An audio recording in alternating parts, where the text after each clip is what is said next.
Et pour faire entendre raison aux élèves, le ministre d'État chargé de l'Éducation nationale a fait une descente sur le terrain. Michel Menga a sillonné quelques établissements secondaires de Libreville, non sans expliquer le bien fondé de cette réforme.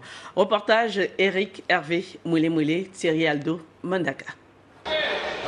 Dans les établissements comme dans la rue, le ministre d'État chargé de l'Éducation nationale et la ministre déléguée ont rencontré des élèves préoccupés et parfois en colère, à qui ils ont fait la genèse de la mesure querellée, avant de rejeter la responsabilité du gouvernement.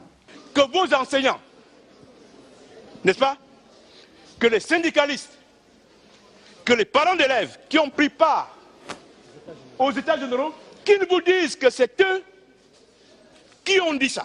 C'est eux qui ont présenté cette école-là gabonaise comme elle est écrite dans les États généraux.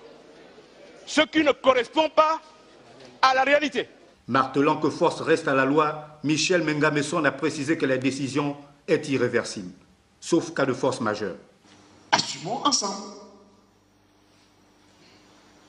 Les enfants ne sont que des victimes. Mais assumons ensemble et voyons ce qu'il y a lieu de faire.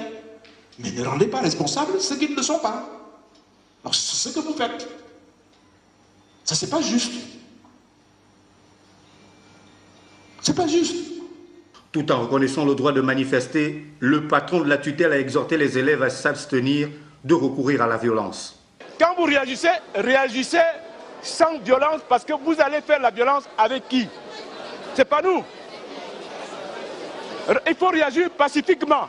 Pour une sortie de crise, les membres du gouvernement ont invité leurs interlocuteurs à se constituer en collectif dans la perspective d'un dialogue dont le rapport sera transmis au chef du gouvernement pour compétence.